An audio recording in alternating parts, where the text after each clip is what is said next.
how watching shows with your family is like raising kids.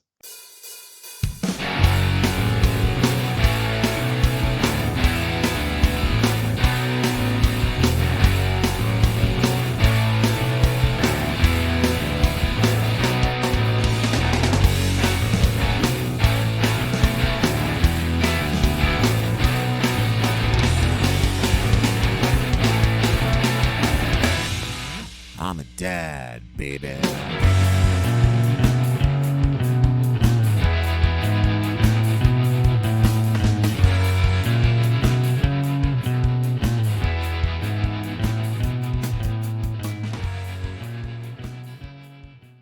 Hey, quick word of thanks to MP Cavalier for that opening theme. I like it. Mm-hmm. This time around, we're going to talk about watching shows with your family. How is that similar to raising kids? So we're going to start out just kind of talking about how different people watch different shows. Paul's no pause policy when watching movies. You can pause when you're watching a show, but not when you're watching For the movies. most part. Yeah, that's right.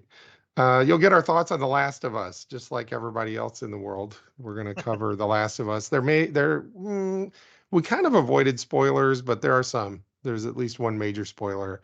So if you haven't watched at least through episode 3, tread at your own risk. We take a little tangent and talk about Schitt's Creek a little bit because we couldn't help it. And I guarantee you will hear the only instance of somebody comparing John Wick to The Last of Us, and John Wick comes out on top. We go through the structure of modern television shows and Paul's best summary of what episode 3 of The Last of Us is. Stick around to the end because we will tell you what does this have to do with being a dad. This is Better Off Dad with Paul and Steve. Trying to do the right thing when things are hard. You know what's hard? Trying to watch shows with the family.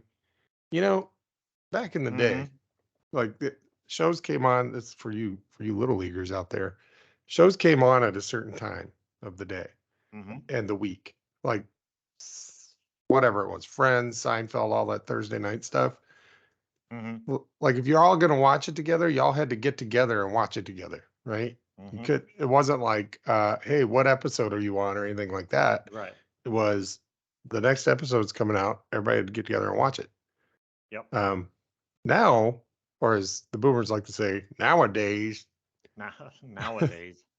Now it's streaming, and a lot of times, depending on the streaming service, sometimes they'll drop the entire season in one go. Netflix is fond of that. Yeah. And so everybody can be at different, and everybody's got their own device. Like it's not just one TV. Everybody's got a device. They can be watching it when they're doing other things, whatever. Everybody's at a different point. And so it becomes more difficult to say, hey, we should watch this because it's good. Yeah.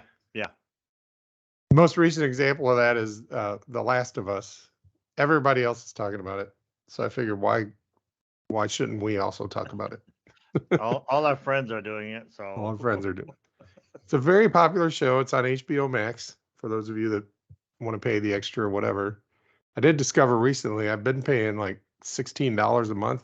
All I had to do is click the no ads piece, and now I'm paying like $9 or $10 a month. Yeah. And they just play an ad at the beginning. It's not like they interrupt. I haven't seen them interrupt the shows with ads. Yeah. Hulu will interrupt your show with that, but Max doesn't. Which is fine because I gotta go pee. When else am I gonna go pee if not for the ads? Well, I don't mind. I don't mind the ad thing when I'm watching a show. Yeah. But if I'm watching a movie, I have this no pause policy when it comes to movies, and especially if it's a movie that is the first time, like either I've seen it or whoever's watching it, have seen it. I have a no pause policy. It's like you got to like go. I think this is going to be expository. Boom, and you're out and you run. Yeah. Generally, if we're watching a show around here, we've all already seen it 14 times, so it really doesn't matter that much. You pause it, don't pause it, ads, no ads, it doesn't matter. We're all doing other things anyway. Which leads me to the point about everybody watches shows differently. Some people like to do other stuff while the show is going on. Some people like to just pay attention to the show. We got people in my organization who like to pause the show to talk about what just happened and then unpause it when you're done talking about it. You might as well be making reaction videos. Exactly. That's it. We should set up a camera in the living room and just every show we watch is a reaction video. You'd be surprised how well that would probably do. Well, we used to say that back in the day when we used to say we wish there was a way we could record when we get together as a friend group, because all sorts of funny stuff would happen. And I was the only one that made the point, like, if we did that, nobody would laugh because it's only funny to us because of the context that we're in. And half of us are high on weed, cigarettes. So, okay, so we're going to talk about Last of Us. Spoiler alert. Don't know if we're going to give out spoilers, but it's certainly possible. So if you, through episode 3, because I'm only through episode 3, so I don't want anything spoiled for me. So let's not get into episode 4. Oh, okay. Does HBO Max, have they dropped all the episodes, or is this they drop one a week? How do they do it? Yeah, it's weekly. I believe it drops Fridays. The new episodes come out. Okay, so as of right now, when we're recording this, we're in early February. Only through episode 4 have been released at this point. Yeah. Okay, so I might be able to get caught up here. Yeah. But here's the thing, like, I want my family to watch it now, mainly because of episode 3. Which everybody knows about episode 3, Steve. I'm pretty sure we can talk about it. Yeah, but you know how it was. I started watching this damn thing, episode 1, and I didn't like the way they did it. And I don't know, maybe when I go back and watch it, maybe I'll be fine with it. But I was not happy because they and after getting through 3 episodes, maybe I am starting to catch on to what they're doing here. But episode 1 starts focusing on this little girl and her world, like what her world's like, her relationship with her dad, or a guy who I assumed was her dad, and this other dude, and then like it's all about her. Like, okay, I'm like, all right, new show, first episode. I get it. This is going to be the main character. A lot is going to focus on this person. So I can go ahead and get invested in this person, right? I have an idea that this show has something to do with a fungus that gets out of control, causes mayhem and apocalypse. Well, I got that part. This is the person. We're going to see how she handles it, right? Right. 30 minutes into the first episode, first major spoiler alert, she gets killed. Yep. And I'm like, what? I turned it off. I was like, well, I'm not doing this. I don't care about her. The guy that survives, Pedro Pascal, is that his name? Yes. I'm like, I don't care about him. I haven't invested in him. I've done nothing. I've invested 30 minutes of my life, and you killed the only character that you got me to care about in those 30 minutes. So what am I supposed to think you're going to do with the rest of the show? Like, it's just going to be a show where you get me invested in a character and then they die, right? Like The Zone, Yeah. In the day, you get interested in a character. Oh, he's dead. Oh, he's dead. But even with The Zone, they still had their core set of characters, right? So a lot of people complain, oh, you killed my favorite character. But there's a thing where you get your core characters that you care about, and those are the ones that they're the ones that aren't going to die. And if they do die, the show's going off in a completely different direction, but you already trust the writers and you trust the showrunners and you trust the producers. Like, okay, they know what they're doing. They got me this far. I'll go, even if you kill off Rick Grimes in The Walking Dead, like, okay, fine, but I'm with you. Now with The Walking Dead, I wasn't with them. That's just an example. Yeah. Right. I was out by season 1. When Michael Scott left The Office, right? I was like, that's okay. There's all these other characters I like, and I trust them. They've gotten me this far. I trust them. But with this show, there was no relationship. I had no relationship with the show. I had a relationship with this. All right, I'm not going to say that. I had no relationship with the show. I had invested in this character. Good. Man, with We deep almost got demonetized. with deep fakes and AI and everything else going on these days, I don't want a clip out there of me saying those words. Anyway, so I was out. All right. Mhm. Then you keep you keep messaging me like, oh, maybe give it a chance. Maybe, and I admitted up front, I said this could be a Schitt's Creek situation. Because the beginning of Schitt's Creek, the first first Yeah. episode, I was like, stupid, dumb, not gonna Oh like it, man, hate the characters, can't do it it. took me Right? forever. It because I watched the first episode of Schitt's Creek a long time ago. Mm-hmm. Absolutely hated the characters and was out. And then you're all the time talking about. I'm like, fine, all right. So I muddled through episode 1, and I'm like, oh, I see what they're doing here. They're actually Yes. these characters are actually going to evolve. It's not, Yeah. Yeah. yeah. We're looking at an arc here. Yep. This Yep. um yeah, and if By it the weren't way, for if any of our listeners or watchers liked Schitt's Creek, let us know in the comments. oh yeah, down there. And if you don't like it, don't let us know in the Why are you comments. even here? If it were, I think Stevie was the like maybe even they talked about this. Like nobody's gonna come watch any more episodes if we don't have a Stevie. Yeah. People will be like, okay, I like the Stevie person. Yeah. And I did hear this is a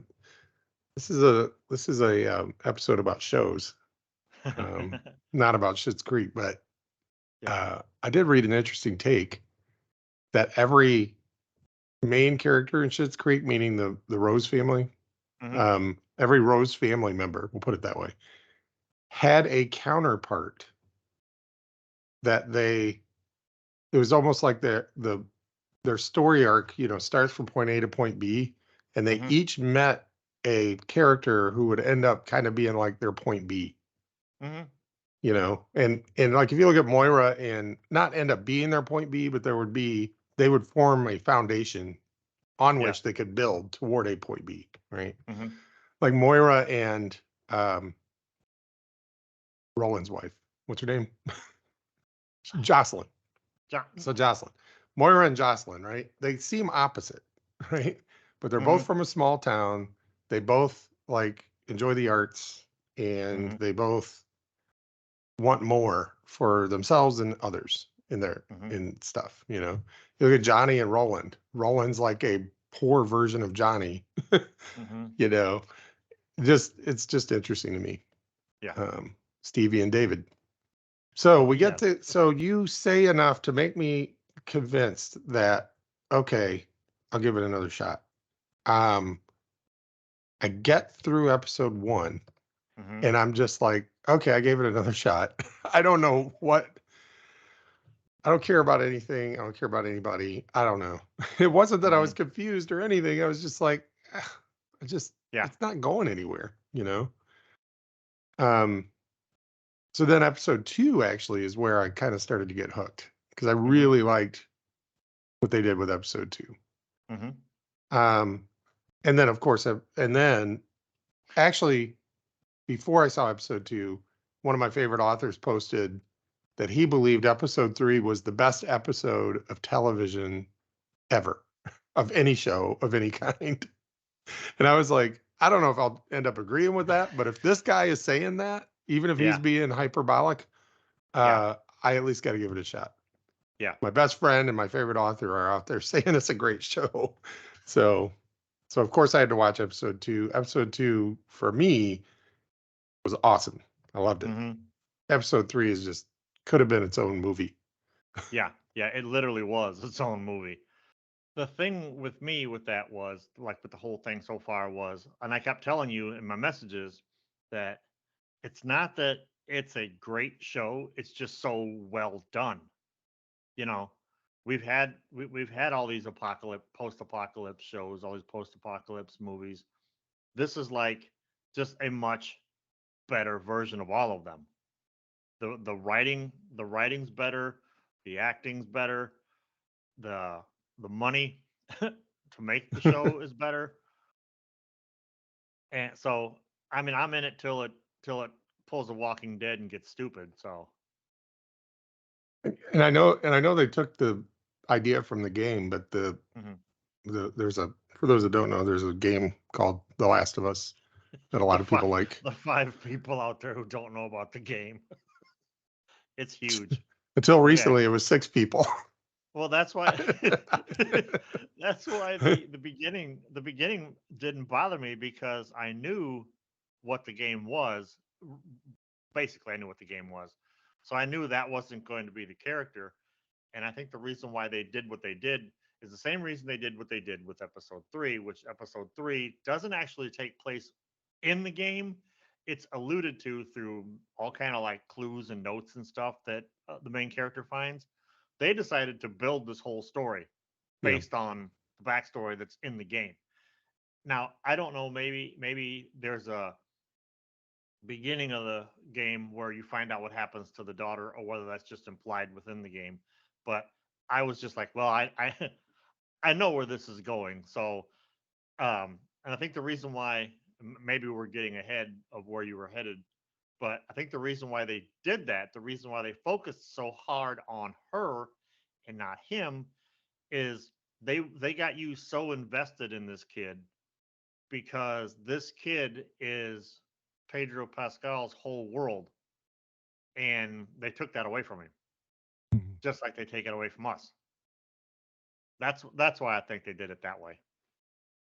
Which I figured that, um, and maybe I'm just it's totally probably not fair just because I'm comparing it to other shows and stuff. But Yeah. the way I've seen other shows do that is they will focus on the character that's going to survive, Hmm. and they will show you how important that relationship is, Hmm. and sort of like, okay, another sort of heady uh, artistic drama, John Wick, sort of how they did it there, where they didn't spend 20 minutes at the beginning of John Wick getting us like attached to his wife and attached to his Hmm. dog and falling in love with the two of them and going, oh, this is going to be a great show about this dog and this woman. Oh, she has a husband who's kind of like into some shady stuff. Okay, whatever. Maybe he'll be a side character or whatever.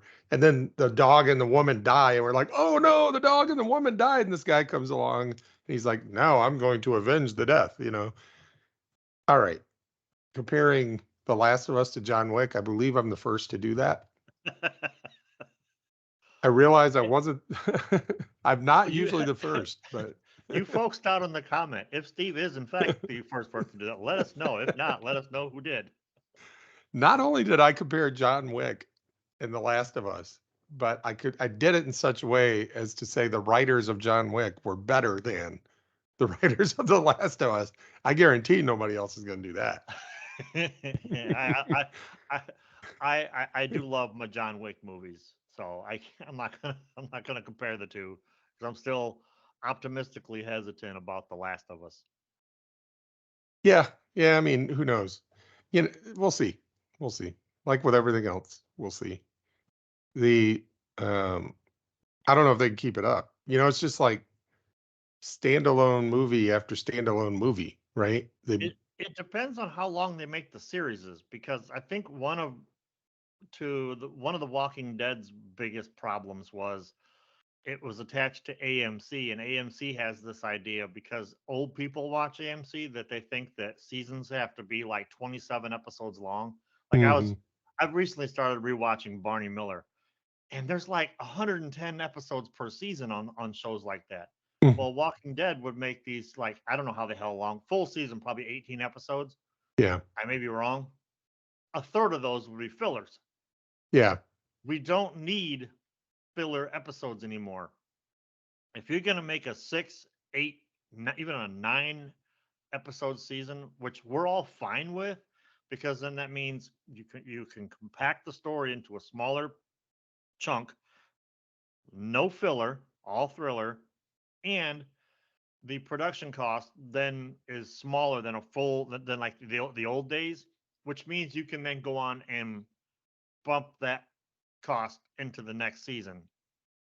So if they keep the season short and if it follows some sort of 3-act structure Mhm. where something, I mean, it got picked up for season 2, which inevitably means there will be a third season, but something has to happen significant, not just a who shot JR cliffhanger, but something significant has to happen at the end of this for me to move forward to season 2.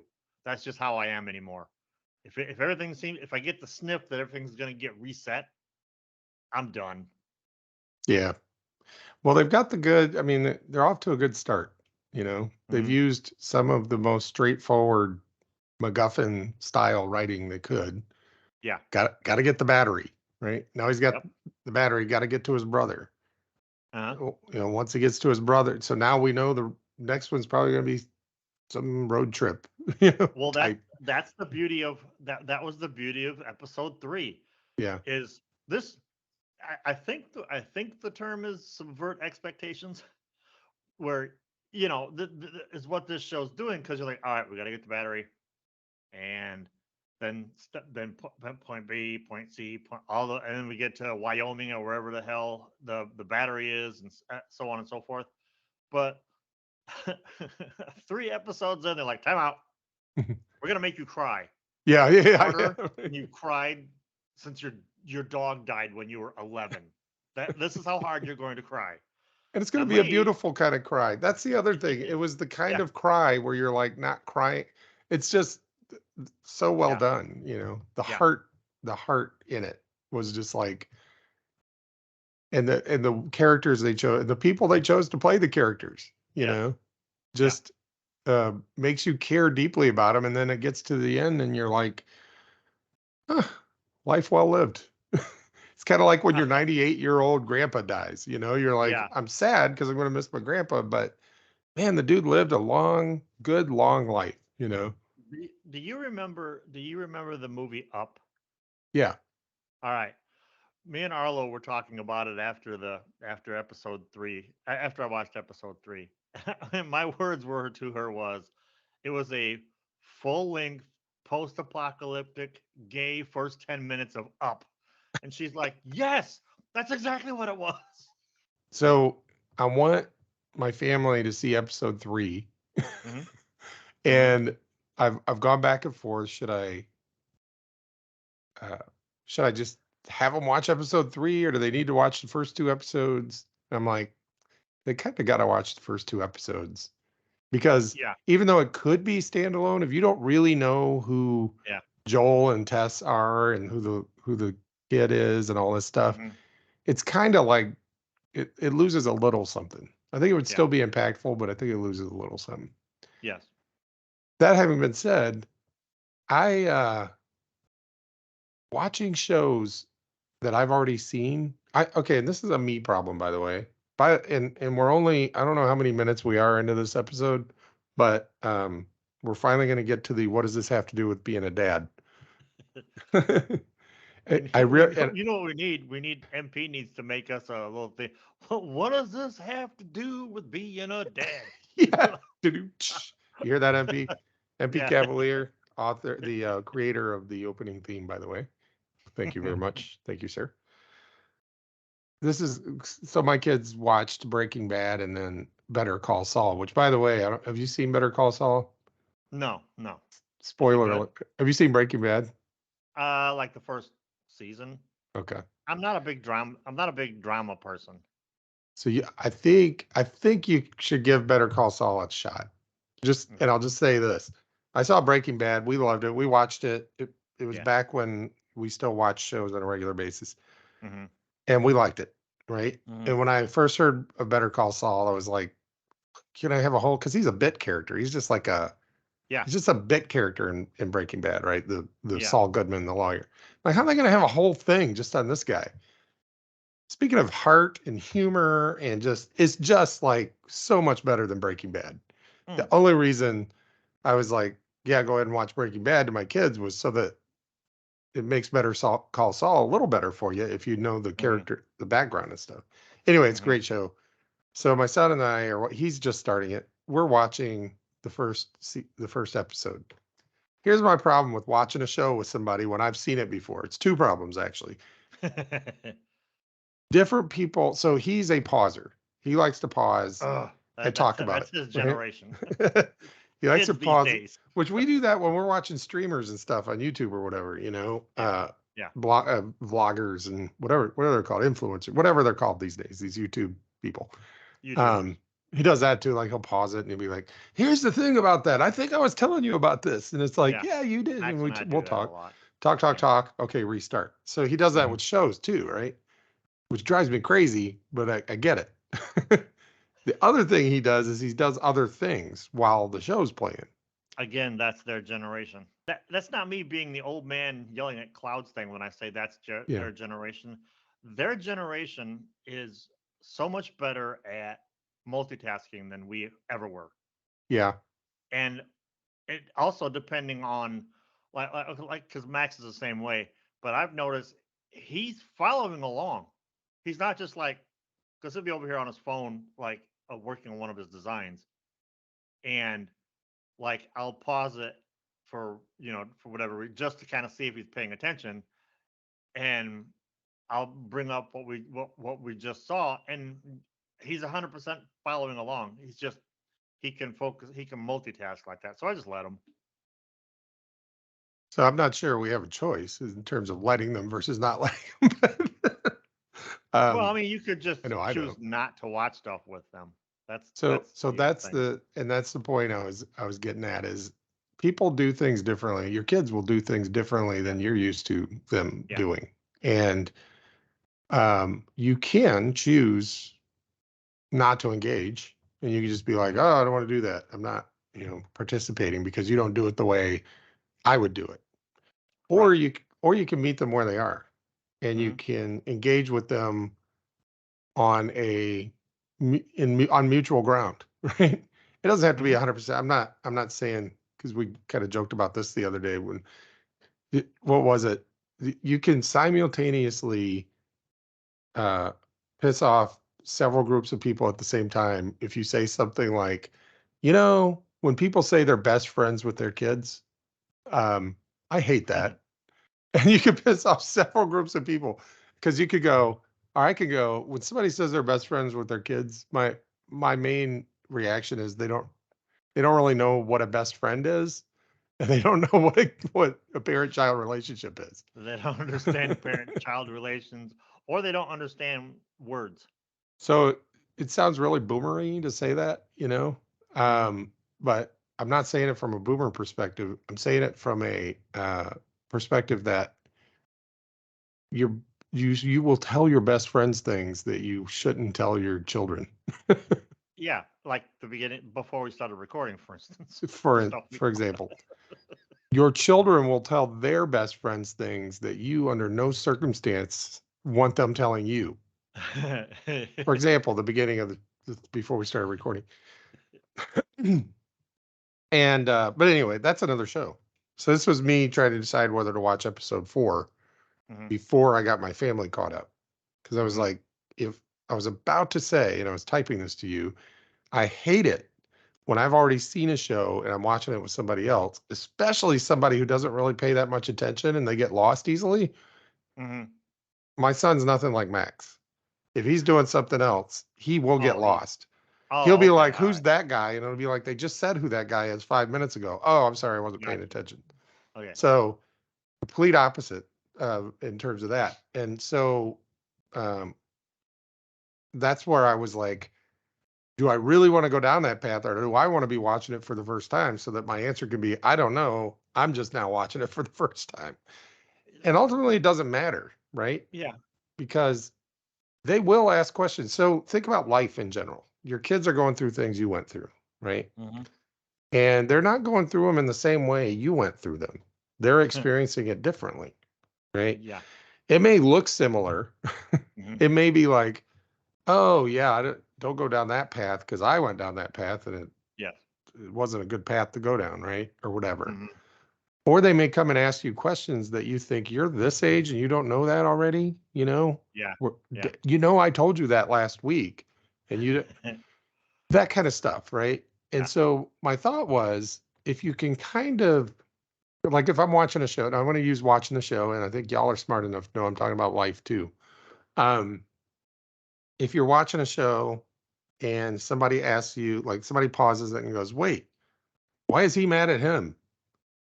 And in your head, you're just angry because they just said why he's mad at him 10 minutes ago.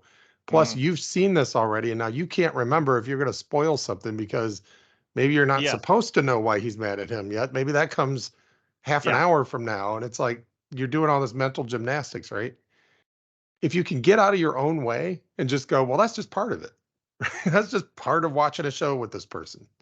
And Yeah. I'm just going to enjoy that, right? Yeah. As opposed to getting upset and angry and like, oh, they're ruining my enjoyment of the show by asking me these questions, and then Right. they get mad at me if I spoil something. And it's like that's all part of the tapestry of watching a show with this person. So Yep. just enjoy the ride, you know? Yeah. And that comes up in life a lot, if I didn't make that clear. Hmm. Like my kids will ask me questions or bring something up, and or I'll say, well, stop. Okay, hold on, pay attention right now because something important is about to happen, right? And they'll just be like, whatever, right? Yeah. And then the important thing will happen, and then they'll ask me about it later, and they'll be like, why is he mad at him? And you're like, the part that I told you to pay attention to answered that question, right? Yeah. Same thing happens, whether it's school or relationships or life or whatever. I'm like, hey, Mhm. get this done now. You'll thank me later. And then they don't get it done. And then later comes, and I never get I wish I had listened to you because it turns out you were right. I should have done that. I never get that. Yeah. Well, But if that, I'm wanting that and waiting for that, then I'm missing the point. Right? yeah. Yeah. Just let them experience it Yeah. as they experience it. You've already seen it. It's not going to get ruined for you. Like Yeah. you're not actually going to talk over something that you and miss it because you've seen it before. I think what you just said is really important. Just let them experience it how they're going to experience it. Hmm. Be there for them when they have questions. Answer their questions. Don't get frustrated that they're asking you a question that if they've been paying attention, they would already know the answer to. Just answer their question, you know? We are no longer talking about The Last of Us. Right. Correct. I mean, and that's how you deal with like when something comes up that maybe you didn't experience. Like that's how so if you think of parenthood as okay, I've seen this movie and I know how you should watch it in order to maximize your enjoyment of this movie. Mhm. And so my job as a parent is to have experienced all of it so that now I'm prepared to tell you, here's how I did it and it worked. Here's how I did it and it didn't work. You should do this. If that's how you view parenthood, you're in for a bumpy ride. First of all, And we're all in for a bumpy ride. It's bumpy for all of us. But um, if your expectation is that it's going to go smooth because you've been there before, you're going to be yeah, surprised. yeah, So let them experience it, how they experience it, answer their questions, provide them guidance, and ease them into adulthood. just no pausing. But what do we know? That's right. We're just better off, Dad, with Paul and Steve trying to do the right thing when things are hard. And it shouldn't be this hard.